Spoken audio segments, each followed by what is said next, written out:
지난 시간에 이어서 모델링 도구 UML 그리고 도구에 관련된 내용을 간단하게 설명드리겠습니다.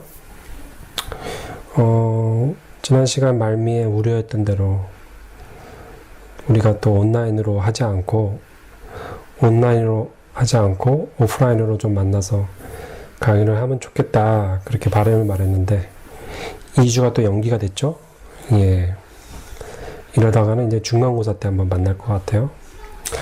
UML 관련된 모델링 도구와 그 UML의 가장 기본적인 다이어그램을 설명을 드리려고 하는데요.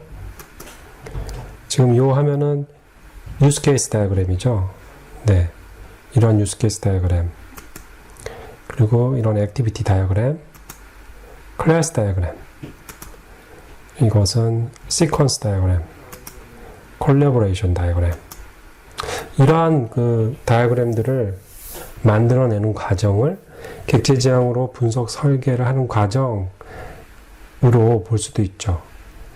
이런 다이어그램을 만들 때에 파워포인트를 쓴다거나 이런 작업을 하는 것은 굉장히 비생산적이죠.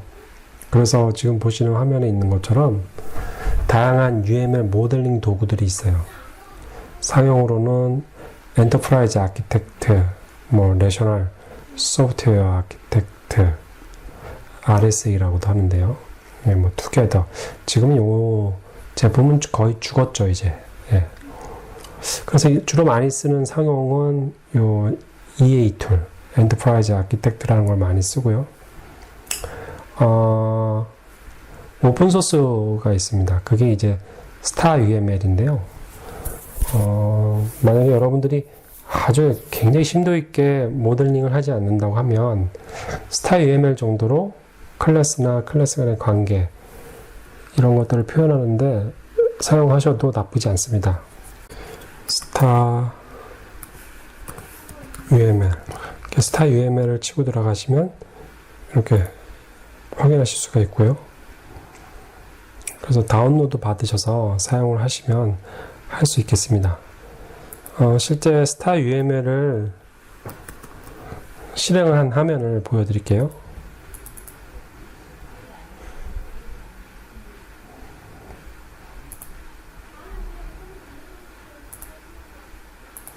예, 이런 식으로 해서 기본적으로는 이제 클래스 다이어그램을 그릴 수 있게 만들어져 있고요. 이 모델 가운데다가 다이어그램을 다양하게 추가를 해서 객체지향 분석 설계를 하실 수가 있겠습니다. 예를 들면 제가 최근에 하나 했던 걸 보여드리면, 이런 식으로, 이런 식으로 클래스 다이어그램들을 뽑아서 소스 코드를 이해한다거나 이런 것들을 할 때도 이런 다이어그램을 가지고서 활용을 하시면 훨씬 유용하게 사용을 하실 수 있을 겁니다.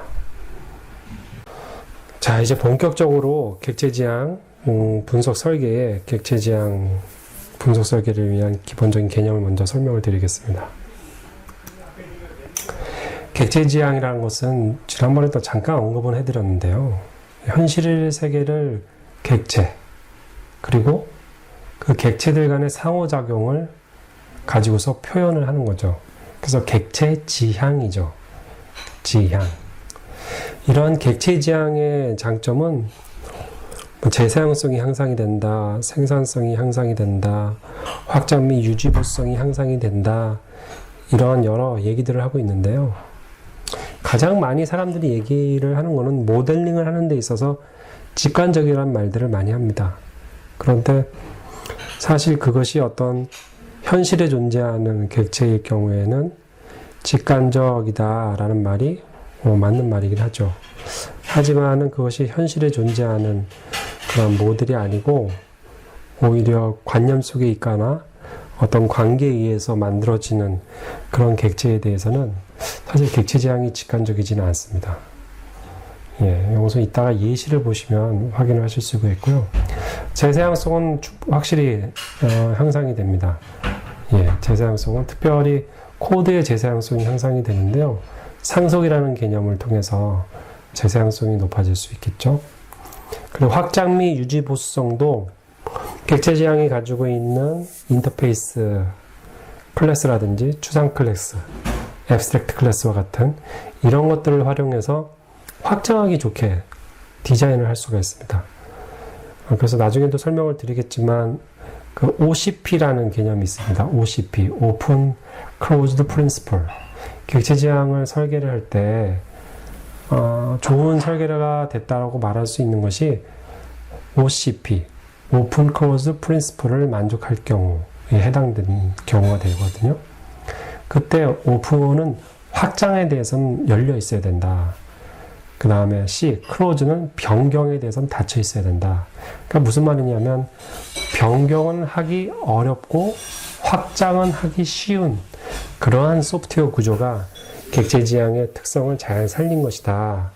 이렇게 말을 하고 있습니다. 객체 지향의 구성 요소로는 객체, 클래스, 관계라는 게 있는데 이것도 제가 앞 시간에서 잠시 말씀을 드렸죠. 먼저 객체로 가보실까요? 이 객체에는 실세계에 존재하는 것이 있어요. 뭐 지금 보시는 이런 트럭들, 그 다음에 자동차들 이런 것들은 실제로 존재하죠. 예, 실존하는 겁니다. 실존. 우리 리얼 월드에서 실존하는 거죠. 그래서 이런 그 객체들은 찾기가 되게 쉽습니다. 우리가 소프트웨어를 만들 때도 이렇게 실존하는 것들은 찾기가 쉬워요. 뭐 장바구니 같은 것도 장바구니 안에 들어가는 상품들, 뭐 유통 앱들, 뭐 배달의 민족 같은 거 한번 예를 들어 보시면 장바구니 같은 거 안에 그 안에 우리가 주문하는 제품들이 실제 들어가잖아요. 거기에는 관념이라는 게 없죠. 그 객체라는 게 뭐 짜장면이면 짜장면이 들어갈 것이고 짬뽕이면 짬뽕이 들어갈 것이고 그래서 굉장히 그런 건 직관적으로 쉽게 찾을 수가 있습니다. 그게 실제 피지컬한 엔티티로 설명을 할 수 있다. 두 번째는 개념으로 존재하는 건데요. 이 컨셉추얼 엔티티죠. 이거는 찾기 조금 어렵습니다. 실존은 하는데 어떻게 분명하게 눈에 보이게끔 피지컬한 형태로 나타나지 않는 그러한 경우입니다. 그래서 보시면 이러한 어떤 공정, 그 다음에 이런 주문, 뭐 표시는 장바구니로 되어 있는데 주문. 그 주문이라는 어떤 객체는 실존은 하지만 개념이잖아요. 하지만은 눈으로 볼 수 있는 어떤 피지컬하지는 않죠. 공정이라는 것도 마찬가지죠. 공정이라는 개념, 관념이 존재는 하지만 그것이 실제로 눈으로 볼 수 있는 리얼 월드에서 우리가 이렇게 눈으로 확인할 수 있는 그러한 그 객체는 아닌 거죠. 이렇게 개념으로 존재하는 것들이 있습니다. 이 첫 번째 같은 경우는 누구나 이런 객체를 찾을 수가 있고요. 두 번째, 이 개념으로 존재하는 것에 대해서는 그 해당 도메인에 많이 익숙한 사람이 찾을 수 있어요. 근데 마지막 세 번째는요, 소프트웨어 세계에만 나타나는 엔티티, 객체가 있습니다. 그게 뭐 이런 링키드 리스트, 뭐 valuable, 뭐 이러한 항목들도 사실 소프트웨어 세계에서만 나타날 수 있는 것들이죠. 네. 그래서 이러한 소프트웨어 세계에만 나타나는 것들은 도메인 전문가보다는 소프트웨어 전문가가 훨씬 더 잘 찾아낼 수가 있습니다. 그래서 굳이 말로 표현을 하자면요. 이렇게 보실 수 있을 것 같아요. 얘는 찾기 쉬워요. 네, 난이도가 하입니다. 하. 얘는 찾기가 조금 어려워요. 난이도가 저는 이건 상이라고 봐요. 하지만 상중 정도 될 것 같아요. 상중. 반면에 소프트웨어 세계에서만 나타나는 것들을 찾는 것은 되게 어렵습니다. 찾기가 어려워요. 이것은 뭐를 나타내냐면 우리가 클래스를 하나를 만들어도 될 거를 두 개로 나눌 거냐 혹은 세 개로 나눌 거냐 네 개로 나눌 거냐 이렇게 클래스를 분할을 할 때에는 개념으로 존재하는 어떤 그 개념, 도메인 지식 플러스 소프트웨어 세계에서 나타나는 그 지식이 합쳐져서 영향을 주거든요. 그래서 우리가 소프트웨어를 디자인한다, 모델링한다 라고 할 때에는 이 피지컬한 거, 컨셉추얼한 거, 그리고 소프트웨어 세계에서만 나타날 수 있는 것, 그러한 객체들을 얼마나 잘 우리 문제를 해결하는 데 있어서 뽑아낼 수 있느냐, 거기에 달려 있다고 보시면 됩니다.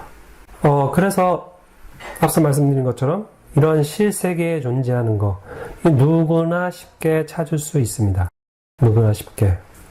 개념으로 존재하는 거는 도메인 지식이 있어야 찾을 수 있습니다. 소프트웨어 세계에 존재하는 건 소프트웨어 지식이 있어야 된다. 그래서 소프트웨어 엔지니어는 도메인 지식 플러스 소프트웨어 지식이 있어야 진정한 소프트웨어 엔지니어가 될 수 있겠죠. 다음으로는 객체지향의 구성 요소, 객체, 클래스, 관계, 이 세 가지 구성 요소 중 클래스에 대해서 보도록 하겠습니다. 클래스라는 것은 동일한 범주의 객체들의 특성을 정의한 거고요. 객체들의 추상화된 형태라고 보시면 돼요. 이게 무슨 말이냐? 지난번에도 한번 말씀드렸죠? 이렇게 여러 가지 이렇게 객체들이 있으면 이 객체의 공통적인 거를 끄집어내서 얘를 대표할 수 있는 어떤 표현을 하는 거죠. 그래서 지난번에 김진태, 홍길동, 문재인, 이렇게 이런 실존하는 사람이 있다면 그것은 객체고 이 사람들을 사람이라는 클래스로 뽑을 수도 있죠. 하지만 이 사람들을 정치인이라는 클래스는 뽑기는 어려울 겁니다. 왜냐하면 저는 정치인이 아니기 때문에. 그렇죠? 그러니까 사람이라는 클래스 이렇게 뽑아야겠죠.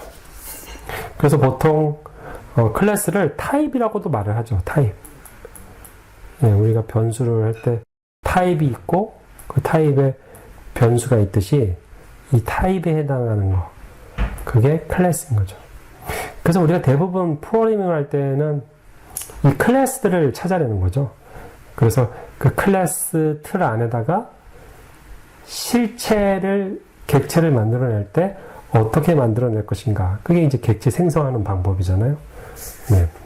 그러한 것들이 기억을 하시면 될 것 같고요. 그래서 클래스 그러면 당연히 깔고 들어가는 게 뭐냐면 객체를 추상화하는 거죠. 이 컴퓨터 공학, 컴퓨터 사이언스에서 이 추상화 한다라는 말은 어떤 복잡한 자료나 모듈이나 시스템으로부터 핵심적인 개념 혹은 기능들을 간추려서 내는 것을 말해요. 예, 간추려서 내는 거. 그러니까 모든 것들을 다 비주얼, 고주얼 다 하는 게 아니라 핵심 특징. 마치 우리가 캐리컬처 그리듯이 말이죠. 예, 모든 것들 똑같이 그리면 그건 사진과 똑같은 거죠. 하지만 그 인물의 어떤 특징, 바로 사람들이 알아볼 수 있는 어떤 특징들 위주로 끄집어내는 것, 그걸 캐리컬처라고 하죠. 객체도 마찬가지죠. 아니, 클래스도 마찬가지죠. 그런 여러 유사한 객체들 중에 공통적으로 끄집어낼 수 있는 것, 예, 그런 것들을 가지고서 추상화를 하죠. 다음, 객체, 클래스, 관계. 이 세 개 중에 마지막 관계에 대해서 보도록 하시겠습니다. 관계도 지난번에 제가 많이 설명을 드렸어요. 그죠? 그래서 오늘 간단하게 설명을 하고 넘어가도록 하겠습니다. 일반화 제가 설명을 드렸고, 이건 사실 별로 쓰지 않는다. 리얼라이제이션, 디펜던시, 이거 의미 있다. 그 다음에 어소시에이션, 이것도 그냥 관계가 있다 정도를 표현할 때 선을 쫙 긋는다. 예, 이것도 의미 있다. 예. 그럼 얘하고 차이는 뭐냐? 얘는 굉장히 개념적인 그냥 관계에 있다라는 뜻이고요. 얘는 구체적으로 방향성을 나타내면서 어소시에이션을 좀 세밀한 표현이라고 보시면 돼요. 그래서 제가 이 점선은 별로 소용이 없잖아요. 그래서 다시 정리를 하면 이 점선으로 되어 있는 건 별로 크게 의미는 없다. 얘 정도만 릴레이션을 알면 된다 말씀을 드렸고요. 객체지향의 구성 요소를 좀 보시면은 이렇게 설명할 수 있죠. 클래스가 있으면 클래스 강사가 있고, 클래스 강의 자료, 클래스 수강생, 클래스 노트. 실제 강사 이름이 없잖아요. 강의 자료, 어떤 강의 자료인지 없잖아요. 수강생 이름 없죠. 그러니까 이건 다 클래스들이죠. 그래서 이러한 클래스들이 다른 클래스와의 관계가 강사는 강의 자료를 작성한다는 릴레이션이 생긴 거고, 또 수강생은 강의 자료를 조회한다라는 이런 릴레이션들이 생긴 거죠. 이걸 객체로 내려놓고 보면 강사 홍길동은 객체지향 강의 자료를 만든다. 네, 수강생은 객체지향 자료를 조회한다. 이런 식으로 풀어질 수가 있겠죠. 객체지향의 특성 중에 또 다른 특성은 캡슐화에 있습니다. 캡슐화. 여기서의 그 캡슐화는 첫 번째로는 인포메이션 하이딩이에요. 클래스가 가지고 있는 데이터를 외부에서 접근하지 않게끔 한다. 다이렉트로 나의 데이터를 접근하지 않게끔 정보를 숨긴다. 하이딩한다. 인포메이션 하이딩이라고 말을 하죠. 요즘은 뭐 객체지향 프로그램이 많이 다 그렇지 않나요? 그죠? 예. 그러다 보니까 뭐 이런 개념들은 너무나 이제 당연한 것들이죠. 그 다음에 인터페이스를 통해서만 이 객체 안에 접근할 수 있게 하겠다. 그 인터페이스가 어떤 이런 오퍼레이션이 될 수도 있고요. 그 인터페이스가 어떤 클래스가 될 수도 있습니다. 네. 이런 개념이고.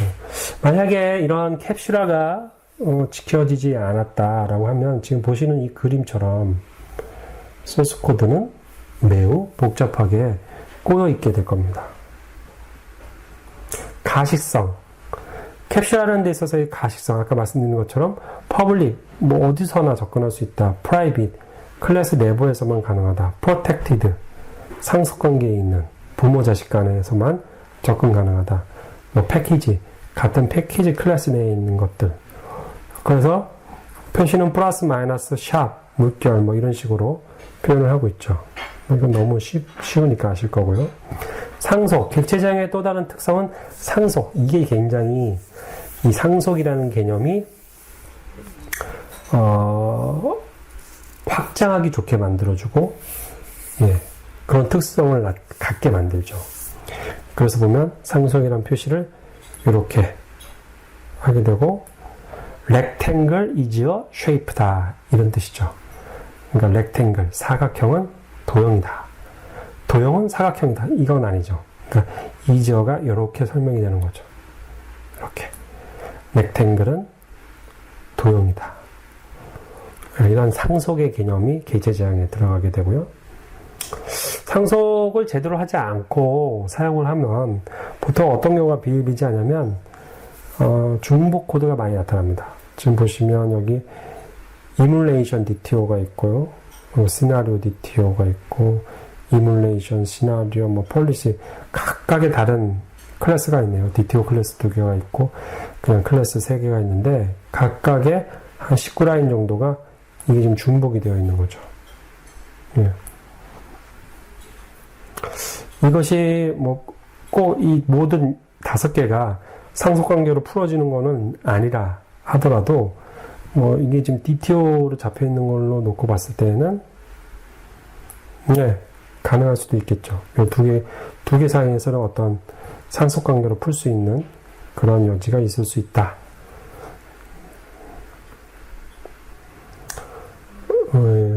상속, 너무 다 아시니까.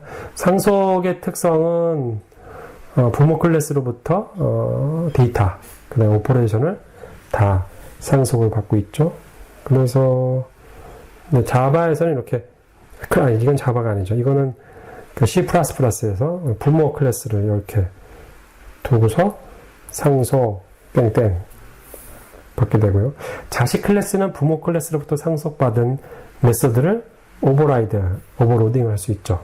그게 이제 폴리모피즘이라는 의미죠. 이 상속에 의한 폴리모피즘이 확장을 굉장히 유연하게 해주는 거거든요. 그래서 동일한 이름의 그리다이지만 사각형을 그리다, 타원을 그리다, 삼각형을 그리다 다르죠. 그래서 실제 그린다라는 건 같지만 외부로 보여지기에 이 그리다라는 거는 같지만 이걸 이제 인터페이스라고 말하죠. 이 안에 구현되어져 그리는 방식이나 이런 것들은 다 제각각일 수 있죠. 이런 것들이 폴리모피즘으로 하이 클래스의 내부 구현을 몰라들어도 외부에서 내가 뭔가 그리려고 할 때는 드로우만 콜하면 되는 거죠. 드로우만.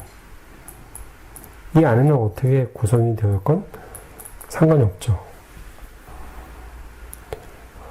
다양성은 오버라이딩으로 나눠볼 수 있는데, 오버로딩은 아시는 것처럼 동일한 이름의 오퍼레이션이 다른 파라미터를 정의하게 되는 거죠.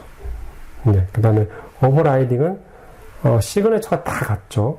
오퍼레이션도 같고 파라미터도 같는데 그거를 구현하는 그 바디 자체가 다르게 되는 거죠. 네, 지금 이 예제 같은 경우에는 오버라이딩 예제라고 볼 수 있겠죠. 다음은 아키텍처 설계를 위한 UML 모델링을 설명드리겠습니다. 객체지향 분석 설계 강의를 하는데 갑자기 아키텍처 설계를 위한 UML 모델링은 갑자기 뭐냐, 생뚱맞다 이렇게 느끼실 수 있는데요. 사실은 또 그렇지 않습니다. 아키텍처를 설계를 하고 그 아키텍처를 이제 문서화를 하잖아요. 그렇게 아키텍처를 문서화를 할 때 보통 뷰라는 것을 사용해서 아키텍처를 문서화를 합니다. 뷰. 여기 S가 붙였죠? 그래서 뷰가 여러 개인 거죠. 여러 개. 여러 개의 뷰로 어떤 시스템의 아키텍처를 한 방향에서 본 것만 가지고 온전하게 설명을 할 수가 없을 거잖아요. 그러니까 여러 개의 뷰가 필요한 거죠. 마치 이런 거라고 보시면 되죠. 이렇게 즉 육면체가 있으면 이렇게 보는 것도 있고 이렇게 보는 것도 있고 이렇게 보는 것도 있고 여러 가지의 뷰가 필요하게 되는 거죠. 그때 가장 많이 아키텍처를 표현하는 뷰로서 4개 더하기 1, 4 플러스 1 뷰라는 것을 가장 많이 사용을 하고 있습니다. 이 4 플러스 1 뷰는 시스템의 아키텍처를 표현하기 위해서 어떠한 뷰들을 표현해야 되는가, 그것을 정의해 놓고 있어요. 이때 이 뷰를 표현할 때 사용되어지는 것이 뭐냐면 우리가 앞서서 배웠던 UML 다이어그램을 쓴다는 겁니다. 그래서 쉽게 보면 이렇게 정리를 하실 수가 있겠어요. 뷰를 표현할 때 여러 개의 이 UML 다이어그램이 조합이 돼서 표현이 된다, 그 얘기죠. 그러면 이 4 플러스 1 뷰를 어느 정도 이해를 하면 이 UML 다이어그램, 예를 들면 클래스 다이어그램, 액티비티 다이어그램,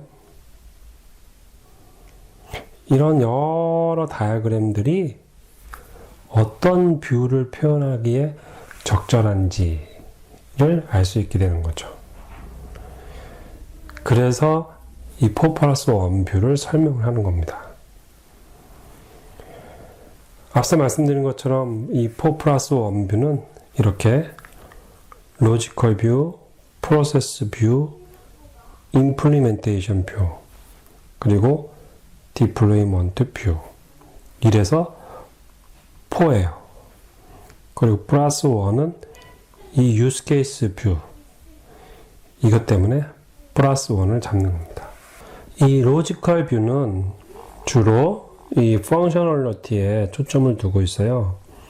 그래서 아키텍처의 어떤 기능성, 기능의 분할, 이런 거에 초점이 되어 있고요.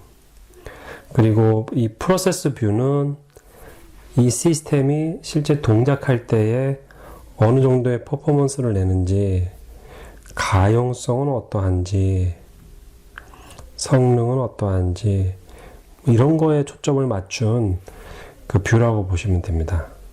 그리고 이 임플리멘테이션 뷰는 실제 개발을 할 때 그 해당 그 서브 시스템 혹은 자르, DLL 혹은 그 클래스를 누가 개발하는 게 좋을지 등등 소프트웨어를 개발 매니지먼트를 할 때 사용되어지는 뷰예요.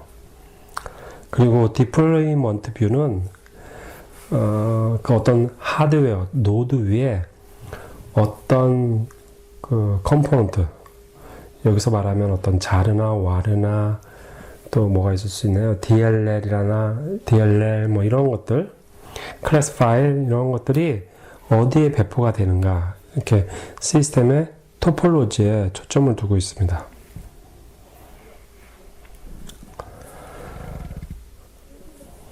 그래서 보통 뷰를 표현할 때에는 제일 먼저 요구사항에 해당하는 이 유스 케이스 뷰를 먼저 정의를 하고, 그리고 나서 이 유스 케이스를 보다 보면 기능의 묶음 혹은 기능의 분할로 발전되어져 가겠죠. 그거를 이 로지컬 뷰로 설명을 할 수가 있습니다.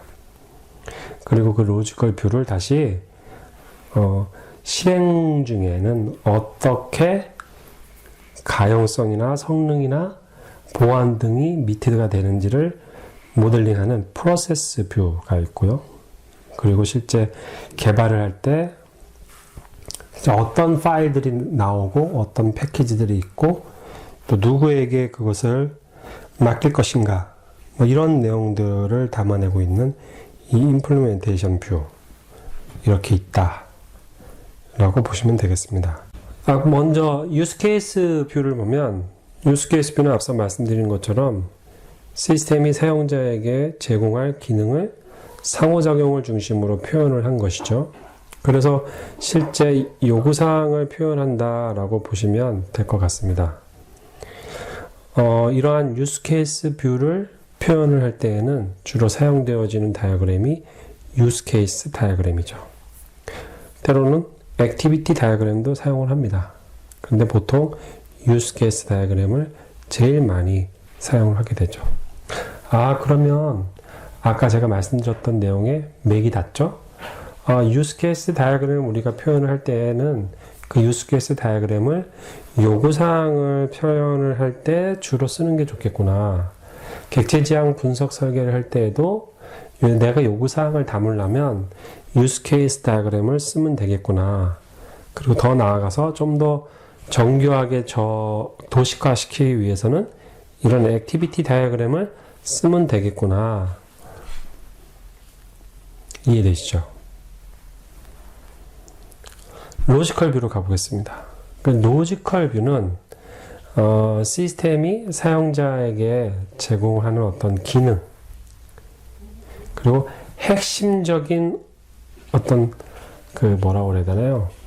시스템을 구성하기 위한 논리적인 행위나 구조, 이런 것들을 이제 표현을 하거든요. 그래서 실제 로지컬 뷰는 요구사항을 보고 소프트웨어 아키텍트가 떠오르는 어떤 기능의 묶음들이 있을 거예요. 네. 요 기능, 요 기능, 요 기능, 이렇게 떠오르거든요. 그거를 아키타입이라고 부르고요. 그 기능의 묶음들을 디컴포지션 하는 거죠. 분할을 시켜요. 분할을 시키면 더 작은 단위의 기능의 묶음들로 생성이 되겠죠. 그러면서 그 기능의 묶음들 간에 릴레이션이 잡힐 거고, 그게 어떻게 보면은 클래스 다이어그램이라고 보시면 돼요. 클래스 다이어그램. 그렇게 릴레이션이 잡히면서 그 릴레이션이 아까 말씀드렸던 얘는 의존성을 이렇게 줘야겠다, 혹은 얘는 상속관계로 제너럴라이제이션 시켜야겠다, 뭐 이런 것들이 들어가는 거죠. 그래서 실제로 로지컬 뷰에서 UML 다이어그램을 작성을 할 때 여기 보시는 것처럼 클래스 다이어그램을 먼저, 기능이 이렇게 분화돼서 와서 클래스 다이어그램으로 만들어지겠죠. 그리고 그 클래스 다이어그램을 가지고 다시 그룹핑을 해서 패키지 다이어그램을 하기도 하고요. 근데 꼭 지금 제가 설명드렸던 이러한 방식만이 유일한 건 아닙니다. 패키지를 갖다가 이렇게 갈 수도 있고요, 이렇게 갈 수도 있습니다. 뭐 그것은 편하신 대로 하는 게 좋은데, 근데 모델링이라는 것은 특히 객체지향 모델링은 추상적인 개념에서 구체적인 개념으로 또 구체적인 개념에서 추상적인 개념으로 상호 의존적으로 해야 되거든요. 그래서 클래스 다이어그램에서 시작돼서 패키지 다이어그램으로 가기도 하고 패키지 다이어그램에서 다시 클래스 다이어그램으로 가기도 하는데 일반적으로는 클래스 다이어그램에서 패키지 다이어그램으로 갑니다. 따라서 로지컬 뷰에서 UML 기본 다이어그램은 클래스 다이어그램, 그리고 걔네들의 묶음인 이 패키지 다이어그램 등등을 많이 사용을 하실 수가 있습니다. 지금 보시는 그 로지컬 뷰의 사례를 한번 보실까요? 제가 좀 확대를 하겠습니다. 네. 지금 보시면, 클래스하고 패키지의 혼용으로 되어 있죠. 지금 보시는 것처럼 이 모양, 요게 이제 패키지예요. 이게 패키지고요. 요 안에 이렇게 뭐가 이렇게 스테레오타입처럼 이렇게 들어가 있죠. 이게 어떻게 보면 클래스의 잔재라고 볼 수가 있겠네요. 네. 그래서 이렇게 로지컬 뷰 안에서는 3레벨 정도의 혼합된 클래스와 패키지 다이어그램이 나타날 수 있다. 3레벨이라고 하면은 시스템이 있고요. 시스템 하에 서브 시스템이 있죠. 그리고 그 서브 시스템 하에 또 뭐 어떤 모듈이란 게 있을 수 있겠죠. 이렇게 세 레벨로 이렇게 볼 수가 있겠습니다. 요게 이제 나중에 실제로 이제 구체적으로 작동하는 소프트웨어로 가게 되면 어떤 하나의 컴포넌트가 될 거예요. 그 컴포넌트는 뭐 .dll 혹은 .zar가 되겠죠. 예, 그러니까 요 패키지가 요거에 해당된다고 보시면 돼요. 이렇게. 그러면 요 zar나 dl에는 클래스 파일들이 있겠죠. 네. 이런 식으로 로지컬 뷰가 나온다. 그래서 보통 패키지가 어떤 의미 있는 그룹으로 이렇게 묶어 놓은 거니까 하나의 패키지가 뭐 꼭 그런 건 아니지만 대략 한 개의 어떤 컴포넌트 독립적으로 동작되어지는 어떤 단위인 컴포넌트로 매핑이 되기도 하죠. 뭐 그거는 아키텍처 수업 시간에 이제 해야 될 사항인 것 같고요. 일단은 로지컬 뷰는 기능의 분할, 그 분할되면서 기능과의 관계. 그래서 그런 기능이 분할되고 결국 기능이 분할됐다는 얘기는 비헤이비어가 이제 분할된다는 거니까 그 최종 말단에는 클래스들이 나오고 그래서 로지컬 뷰는 클래스 다이어그램들이 나온다. 혹은 그 클래스와 클래스 간의 의미 있는 것끼리 그 묶음들, 그것이 이제 패키지로 나타날 수 있다. 또, 나중에 이제 배포를 할 때는 어떻게 보면 패키지 단위별로 컴포넌트화 만들 가능성이 있다. 꼭 그렇다는 건 아니고요. 그렇게 될 수 있다. 이렇게 보시면 되겠습니다. 로지컬 뷰에서는 그런 그 구조적인 측면, 구조적인 측면, 그 스트럭처죠. 좀 아까 말씀드렸던 여기 나와 있는 이러한 구조적인 측면, 정적이죠. 이런 정적인 측면이 로지컬 뷰의 중심이라서 그 유스 케이스에서부터 이런 객체나 클래스들이 식별하고 계략적인 관계가 이제 정리가 되게 되는 거죠. 이때 이제 클래스 다이어그램들을 이제 사용을 하게 되는 거고요. 그런데 이 로지컬 뷰가 꼭 그 정적인 구조, 이 정적인 구조만을 또 나타내지는 않습니다. 동적인 구조도 나타날 수 있어요. 그래서 이러한 동적 구조는 클래스와 클래스와의 관계로서 시퀀스 다이어그램이나 콜래버레이션 다이어그램이 나타날 수도 있습니다. 하지만 이 로지컬 뷰에서 정적인 구조와 동적인 뷰가 나타날 수 있다라는 거지 꼭 두 개가 나타나야 한다는 건 아니고 대부분은 정적인 뷰가 나타납니다. 정적인 뷰가. 얘는 아주 미비하다.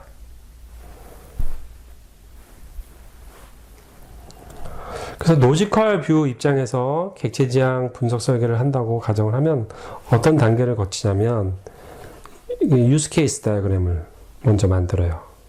예, 이렇게 유스 케이스 다이어그램을 만들고 유스 케이스에서 기능 분할을 한다고 그랬죠? 거기서 이제 이렇게 클래스 다이어그램을 만들게 됩니다.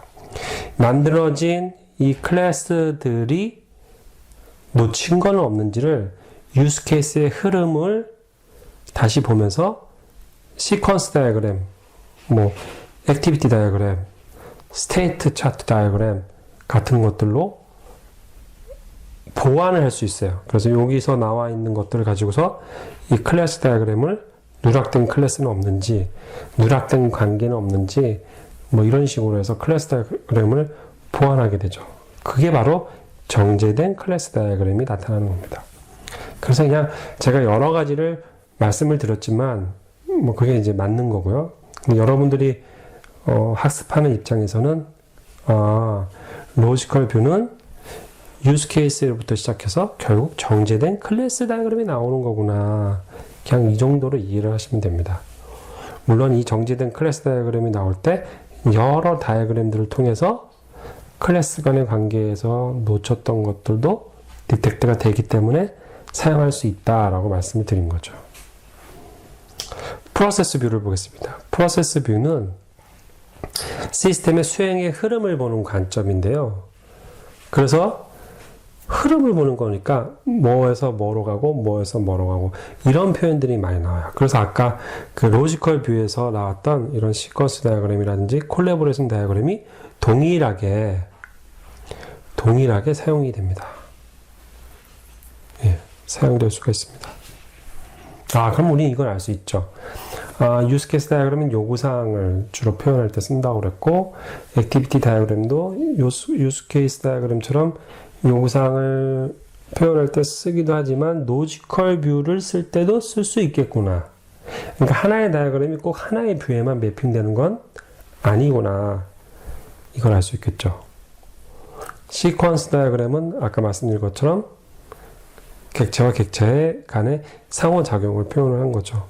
그래서 프로세스 뷰에서 일반적으로 그 UML 기본 다이어그램을 만드는 순서를 보면 흐름이니까 시퀀스 다이어그램을 먼저 만들고요. 그리고 이 시퀀스는 시간의 흐름에 따른 거고, 커뮤니케이션 다이어그램은 어떤 메시지가 주고받는지에 초점을 맞춘 거예요. 그래서 얘나 비슷한 거라 보시면 됩니다. 시퀀스 다이어그램을 그린 다음에 그걸 가지고서 액티비티 다이어그램을 만들기도 한다. 근데 사실 시퀀스 다이어그램에서 액티비티 다이어그램을 거의 하지는 않습니다. 보통 시퀀스 다이어그램 하나면 충분하기 때문에 이렇게 이해를 하시면 됩니다.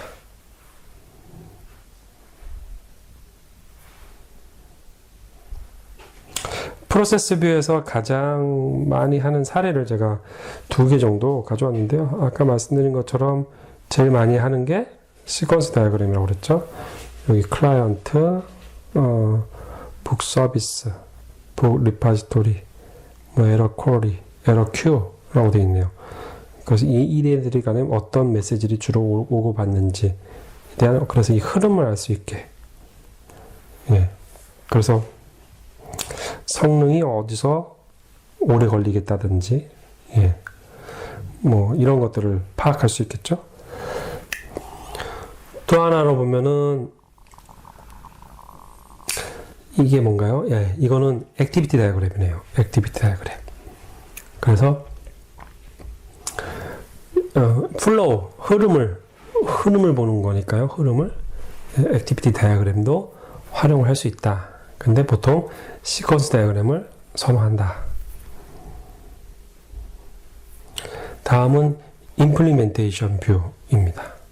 임플리멘테이션 뷰는 아까 말씀드린 것처럼 소프트웨어를 어떤 단위로 개발하고 테스트하고 패키징할 것인가에 대한 관심이 있어요. 그래서 패키지 다이어그램 혹은 컴포넌트 다이어그램 이런 것들이 많이 사용이 되죠. 그렇다고 클래스 다이어그램이 안 되냐? 클래스 다이어그램도 쓸 수 있어요. 그렇죠? 그러나 뭐 액티비티 다이어그램이라든지 이런 것들은 나타나지 않습니다. 그러니까 주로 다이어그램에서 스트럭처 혹은 스태틱한 거를 보여줄 때는 보여주는 다이어그램들, 걔네들이 이 임플리멘테이션 뷰 안에 활용이 될 수 있다. 뭐 그렇게 보시면 되겠습니다. 보시는 이 그림은 임플리멘테이션 뷰의 그 사례인데요. 컴포넌트 다이어그램이 들어가 있죠. 네, 그래서 요 컴포넌트는 이렇게 상속을 받아서 뭐 처리를 하고, 이 컴포넌트 안에는 여러 개의 클래스들이 들어갈 수 있겠죠. 예, 아까 제가 말씀드릴 때 패키지가 컴포넌트로 매핑이 될 수 있다라고 말씀을 드렸잖아요. 얘는 되게 피지컬한 거죠. 실제 여기서 말하는 컴포넌트는 DLL이나 자르 이런 걸 말하기 때문에요. 얘는 논리적인 거예요.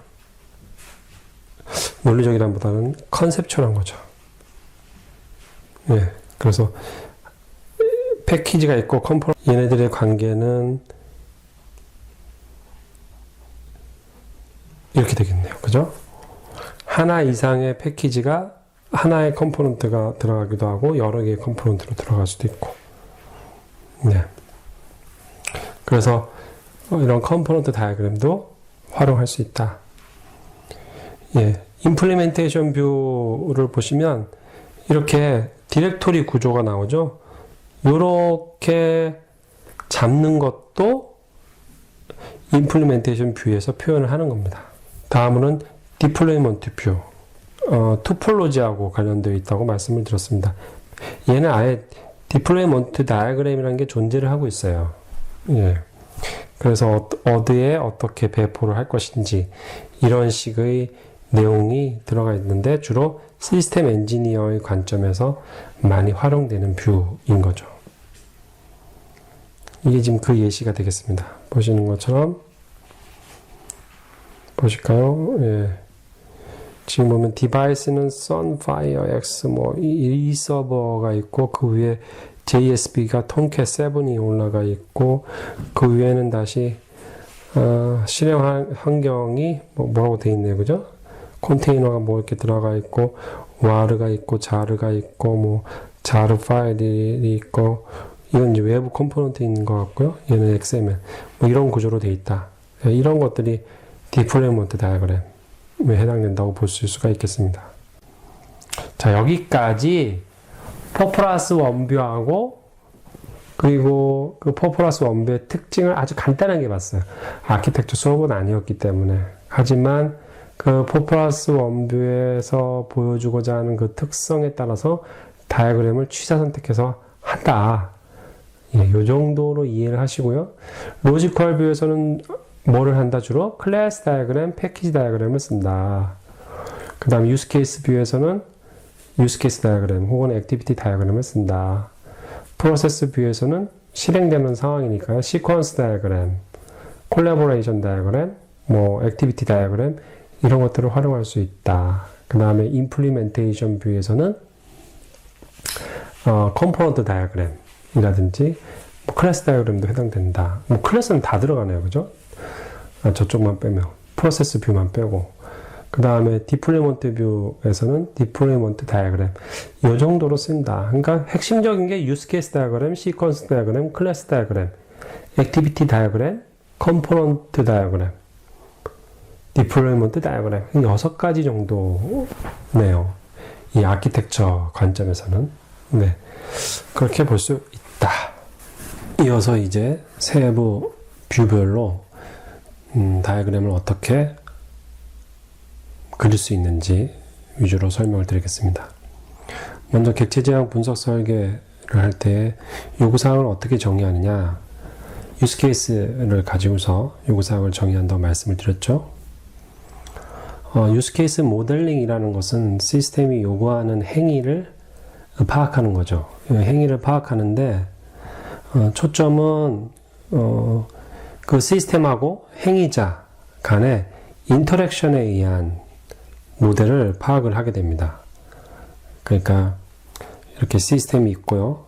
여기 행위자가 있으면 이 시스템과 행위자 간의 이 인터랙션, 이 얘네들을 파악하는 거죠.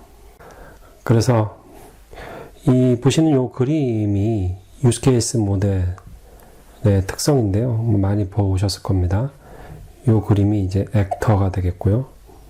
요 타원형, 얘네들이 이제 유스케이스가 되겠죠. 그리고 이렇게 네모 박스 친 얘는 시스템 바운더리예요. 요 내부께 개발의 범위다, 그런 얘기가 되겠죠. 그 시스템의 어떤 경계를 나타냄으로 인해서 외부는 뭐고 내부는 뭐가 있는지 뭐 이런 것들을 위주로 설명을 하고 있습니다. 그리고 요 각각의 요 유스 케이스에 대해서 유스 케이스 스페시피케이션이 있어요. 그러니까 각각의 유스 케이스에 대해서 스페시피케이션, 명세화를 하게 되는 것이죠.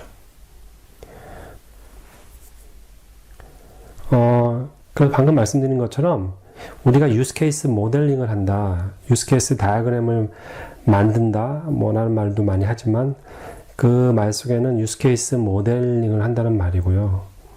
유스 케이스 모델링 한다는 것은 지금 보시는 것처럼 이런 유스 케이스 다이어그램이 나온다. 유스 케이스 다이어그램은 우리가 개발하고자 하는 시스템의 범위가 어떻게 되고 그 안에 어떠한 유스 케이스, 사용 케이스죠. 사용 사례, 그런 것들이 있는지, 그리고 그 유스 케이스라는 것은 결국 우리 시스템과 외부의 어떤 사용자나 외부 시스템, 그걸 이제 액터라고 부르죠. 그들과의 인터랙션이 어떠한지를 보여주는 것이 유스 케이스다, 그 얘기를 하고 있죠.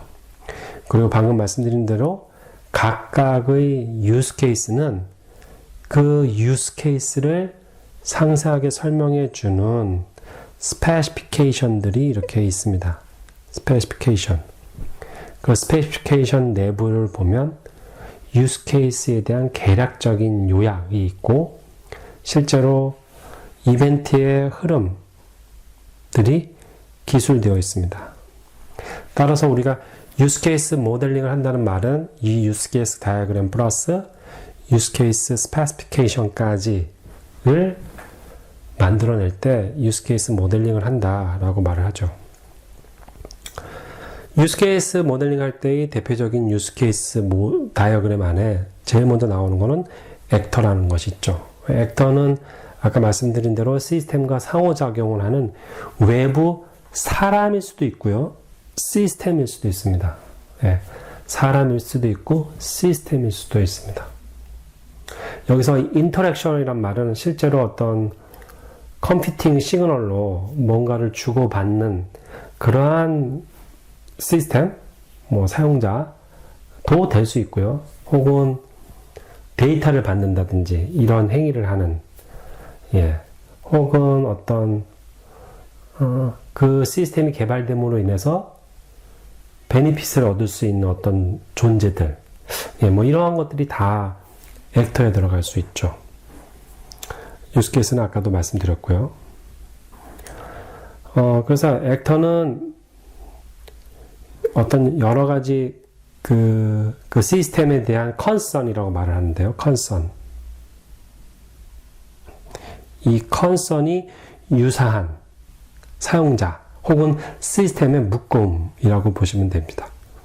네, 그래서 여기 보면은 철수라는 사람이 있고 영이라는 사람이 있는데 둘 다 학생이에요. 그러면 이 둘 다 철수도 액터고 영이도 액터인데 이 둘을 학생이라는 롤로 묶어서 학생 액터를 뽑게 되는 거죠. 그래서 액터를 뽑을 때는 이런 식의 방법을 많이 씁니다. 실제 우리가 사용하는 혹은 만들고자 하는 시스템이 있으면 그 시스템에 컨설이 있는 모든 대상자들, 실체를 이름을 막 써요. 그러면 실체, 뭐 김진태, 홍길동, 김철수, 김영희 뭐 이렇게 많지 않겠습니까? 그들의 이 시스템에 대한 관심사가 같을 수도 있고 다른 것들이 존재할 수가 있겠죠. 그럼 그럴 때 그 컨선들을 그룹핑을 합니다. 그룹핑.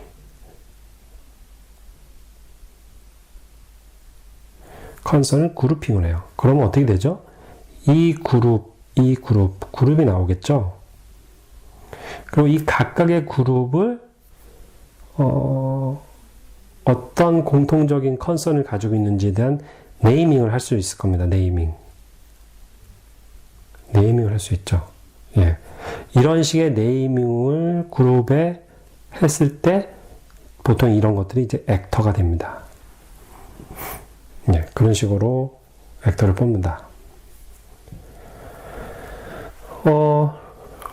보시면 이건 액터와 유스케이스 간의 관계를 말을 하는데요.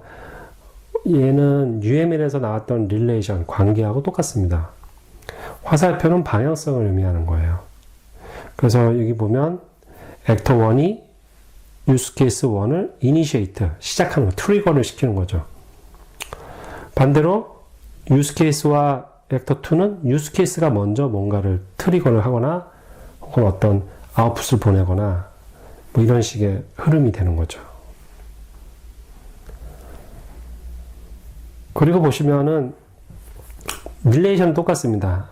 여기 보시는 것처럼 학생이 수강 신청을 먼저 뭔가 트리거를 거는 거예요. 먼저 시작하는 거예요. 그래서 이렇게 이 수강 신청과 학생 사이에서의 유스 케이스는 학생이 먼저 시작을 하게 되는 거죠. 그래서 로그인을 요청하고 시스템은 로그인을 확인하고 학생은 수강 신청 과목 요청하고 학생이 먼저 하는 거고요. 지금 요 릴레이션은 방향성이 없잖아요.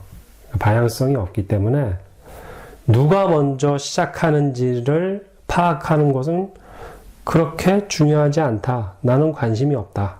모델링 하는 사람이. 예, 그 뜻을 내포하고 있습니다. 그래서 ATM 같은 현금 인출기에서는 뱅크 커스터머, 캐셔, 뱅크 컨소시엄, 메인터넌스 크루 뭐 이런 액터들이 존재할 수 있겠죠. 여기서 뱅크 컨소시엄 같은 경우에는 사람은 아니겠죠. 얘가 사람은 아닐 거고요. 반면에 뭐 유지보수하는 사람이라든지 캐시어라든지 커스터머라든지 이런 액터들은 사람일 수 있겠죠. 네. 유스케이스를 작성하는 팁이 있는데 사용자에게 보여지는 액션을 기술한다.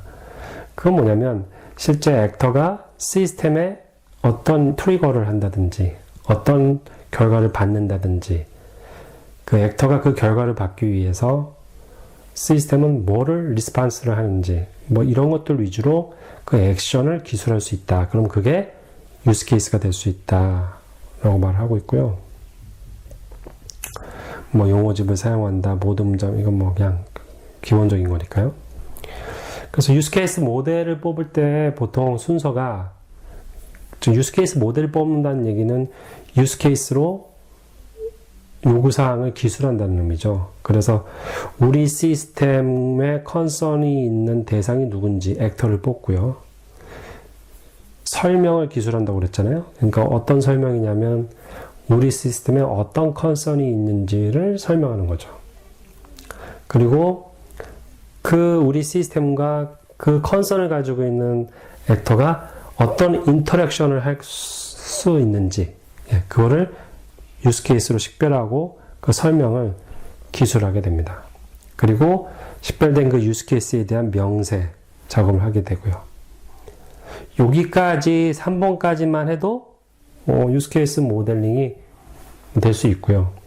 하지만 이제 나중에 이제 이 유스 케이스는 유스 케이스 단위별로 프로젝트 매니지먼트를 할 때도 사용할 수가 있습니다. 유스 케이스 단위별로 개발 조직을 꾸릴 수도 있고요. 그리고 유스 케이스 단위별로 뭔가 이터레이션을 돌릴 수도 있고요. 그래서 좀 더 유스 케이스를 구조화하는 작업을 갖기도 합니다. 그래서 유스 케이스를 구조화했다는 얘기는 유스 케이스와 유스 케이스의 관계가 있다는 얘기잖아요. 이렇게 유스 케이스와 유스 케이스가 관계가 있다는 거죠. 유스 케이스와 유스 케이스의 관계는 딱 두 가지밖에 없습니다. include 관계와 extend 관계예요. include 관계는 A라는 유스 케이스가 있고 B라는 유스 케이스가 있어요. A라는 유스 케이스와 B라는 유스 케이스가 있는데 이때 A와 B가 공통된 게 있다고 해보세요. 뭐 대표적으로 많이 쓰는 게 이제 로그인이에요. 그러면 A와 B는 얘를 include 한다. 이런 식으로 표현을 하죠. extend는 뭐냐면 A라는 유스 케이스가 있는데 이 A의 대략적으로 흐름이 플로우가 그렇게 가려져. 여기가 플로우 오브 이벤트를 쓴다고 그랬잖아요. 그럼 여기 이렇게 플로우가 이렇게 가다가 아주 예외적인 상황이 쭉 발생할 수가 있겠죠. 근데 그 발생된 예외 상황이 아주 소규모가 아니라 하나의 유스 케이스 규모 정도로 관리를 해야 될 것 같으면 걔를 이렇게 A라고 쓸까요? 하고서 얘가 extend 됐다라고 표기를 합니다. 이런 식으로 유스 케이스와 유스 케이스의 관계가 나타난다라고 보시면 되겠습니다. 액터 찾기 말씀을 드렸고요. 그 다음에 액터 찾기에 도움을 줄 수 있는 질문들, 누가 무엇을 시스템을 사용하는가, 어떤 정보를 취득하는가, 제공하는가, 사용하는가, 다 이게 뭐냐? 이게 컨선이에요. 컨선. 어떤 관심사가 있는가. 그래서 그 컨선을 가지고 있는 실체를 만들고 걔를 그룹핑을 한다고 했죠. 그래서 그룹핑을 하다 보면 이렇게 학생이라는 이게 이제 이게 컨선의 설명이죠. 학생이라는 액터의 컨선을 설명하고 있는 거죠. 유스 케이스를 찾기 위한 질문들은 그 액터와 인터랙션을 한다면 어떤 인터랙션이 있을 수 있는지, 보통 이제 CRUD 관점에서 보도 되죠. 뭐를 만들고, 뭐를 읽고, 뭐를 업데이트하고, 뭐를 딜리트하는지 그런 관점에서 보면 유스 케이스를 찾기가 이제 쉬울 겁니다. 또 다른 방법으로는 비즈니스 프로세스에서 유스 케이스를 식별하는 건데요. 비즈니스 프로세스. 그 업무 규칙이죠. 업무 규칙. 그러니까 그 해당 도메인의 업무 규칙을 잘 알면 찾아낼 수 있겠죠. 이런 얘기를 하고 있는 겁니다. 그럼 비즈니스 규칙에서부터 유스 케이스를 식별하기 위해서 비즈니스 프로세스를 이렇게 그려보고요. 그러면 유스 케이스를 뽑을 수 있다. 그 얘기를 하고 있는 거고요. 액터, 이건 반복되는 얘기니까요. 넘어가고요. 유스 케이스 시나리오. 그 유스 케이스별로 유스 케이스 스페시피케이션을 쓴다고 그랬죠? 그 유스 케이스 스페시피케이션 안에는 보통 요 정도로 유스 케이스를 명세를 합니다. 계략적인 개요를 쓰고요. 그 다음에 플로우 이벤트, 그러니까 노멀 플로우, 베이직 플로우, 해피 시나리오 이런 말 쓰는데요. 정상적인 흐름을 쓰고요. 얼터너티브 흐름, 대체 흐름 같은 경우. 예외 사항 같은 경우는 예외 흐름이라고 쓰기도 하고요. exception flow라고 해서 쓰기도 하고요. 아니면 extension point라고 해서 베이직 플로우가 이렇게 있으면 여기서 extension point인데 그래서 extension point 이렇게 표기를 하게 됩니다. 그러면 이 EP가 여기다 쓰는 거죠. 그래서 베이직 플로우에다가 이렇게 써 있다면 EP1 이렇게 쓰면 여기다가 EP1은 뭐뭐뭐다. 그래서 여기다가는 extended 되는 use case 명을 쓰는 거예요. 그러니까 extended 된 use case 명. 그거를 여기다 작성을 하게 됩니다. 보통 이렇게 쓰고 되고요. 추가적으로 좀 더 의미 있는 걸 전달을 하겠다 그러면 이 use case가 동작하기 전에 프리 컨디션은 뭐가 있고 동작이 끝나고 나면 포스트 컨디션이 무엇이 있는지 이것까지 이제 스페시피케이션에 기술을 하게 됩니다. 이게 이제 유스 케이스 명세의 기본적인 예시죠. 예시. 액터가 유저네요. 그 다음에 서머리. 이게 이제 개요를 말을 하는 거고요. 프리컨디션을 여기선 썼네요. 그죠? 리스트, 메모, 유스케이스의 수행이라고 돼 있고, 베이직 플로우. 이게 이제 베이직 플로우, 뭐 해피 시나리오, 노멀 플로우 뭐 이런 얘기예요. 그래서 사용자는 시스템에게 메모 생성 화면을 요청한다. 시스템은 사용자에게 메모 생성 화면을 보여준다. 사용자는 메모 내용을 입력하고 시스템에게 저장을 요청한다. 시스템은 메모 내용을 저장하고 저장된 메모를 조회하여 메모 리스트 화면을 보여주어 저장이 성공하였음을 알려준다. 유스케이스 종료한다. 이렇게 되는 거고요. 얼터네이티브 플로우는 세 번째에서, 그러니까 여기네요. 그죠? 여기. 사용자는 메모 내용을 입력하고 시스템에게 저장을 요청한다고 할 때 새 메모 캔슬이 요청오면 어떻게 하냐? 대체 흐름을 쓰는 거고요. 이 세션 같은 경우는 3일, 여기서 새 메모 캔슬 요청에서 얘가 저장이 실패됐을 때는 어떻게 할 거냐? 이렇게 기록을 하게 되고요. 아니면 이게 굉장히 큰 규모의 그 유스케이스 하나 정도의 규모의 플로우라고 그러면 여기다가 이제 유스케이스 명을 써서 익스텐드 관계로 뽑게 되게 되는 거죠. 아까 말씀드렸던 것처럼 유스케이스는 유스케이스 간에는 두 가지가 있다. 인클루드 관계가 있고 익스텐드 관계가 있다. 인클루드 관계는 뭐 공통적인 거죠. 주문을 하기 위해서 재고를 확인해야 되고요. 주문을 하기 위해서 상품을 이제 발송을 해야 되니까요. 그래서 이것을 인클루드 하고 있다라고 보면 되고요. 그 다음에 익스텐드 같은 경우는 상품의 일부를 발송한다. 상품을 발송한다는 상품의 일부를 발송한다 라고 하는 유스케이스의 근원이 되는 거죠. 예. 그래서 이런 식으로 익스텐드를 표현을 하기도 합니다. 유스케이스를 작성할 때 발생하는 여러 가지 뭐 실수가 있는데 몇 가지 좀 정리를 해볼까요? 먼저 사용과 관련된 시나리오를 쓰기보다는 기능 요구사항을 표현하는 경우가 많아요. 그래서 사용과 관련 시나리오라는 것은 사용자가 유스케이스에 요구하는 것이 뭐고 시스템이 응답하는 게 무엇인지 이런 식으로 이제 작성이 되는 게 아니라 사용자는 뭐뭐뭘 해야 된다. 시스템은 뭐뭐뭘 해야 된다. 이렇게 여기 나와 있는 것처럼 쉘드 방식으로 요구사항을 작성을 하는 건 좋지 않죠. 인터랙션이니까 인터랙션에 초점을 둬야겠죠.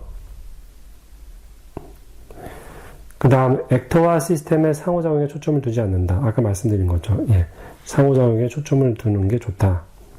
그리고 상호작용이니까 시스템의 반응이 있어야겠죠. 얘가 이제 무시한 채 되면 안 된다. 얼터너티브 플로우도 있으면 좋겠다. 그리고 유스케이스 내부에서 실제 걔를 구체적으로 어떻게 처리하는지를 기술을 한다. 그러면 안 좋은 거죠.